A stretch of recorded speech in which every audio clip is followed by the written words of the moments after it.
এখন বাজে 8:59। Body expire করেছে 3টের সময়। 6 ঘন্টা হয়ে গেল, এখনো বডি ছাড়া হলো না হসপিটাল থেকে।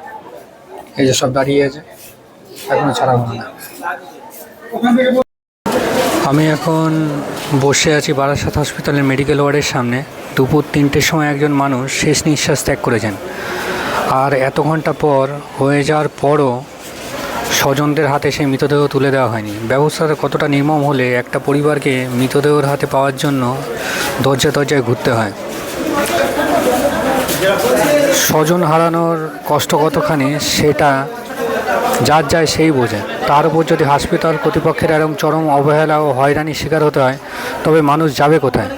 একটা সাইন, একটা কাগজ বা স্রেফ সইয়ের অজুহাতে ঘন্টার পর ঘন্টা মৃতদেহ আটকে রাখা হচ্ছে। প্রিয়জনদের শেষকৃত্যটুকু শান্তিতে করার যে মানবিক অধিকার, সেটাও আজ এই সিস্টেম কেড়ে নিচ্ছে। আমরা প্রায়ই বলি সরকার বদলেছে, নতুন নিয়ম এসেছে, কিন্তু সাধারণ মানুষের জন্য কি সত্যি কিছু বদলেছে? সিস্টেম কিন্তু সে আগের মতনই রয়ে গেছে, অসংবেদনশীল, ধীর এবং জঘন্য। এই হয়রানি কি বন্ধ হওয়ার নয়, নাকি সাধারণ মানুষ বলেই আমাদের কোনো দাম নেই? এই ভিডিওটা আমি কোনো লাইক বা ভিউয়ের জন্য বানাচ্ছি না।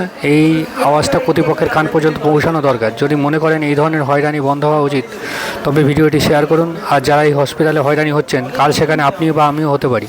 আওয়াজ না তুললে কিছুই বদলাবে না।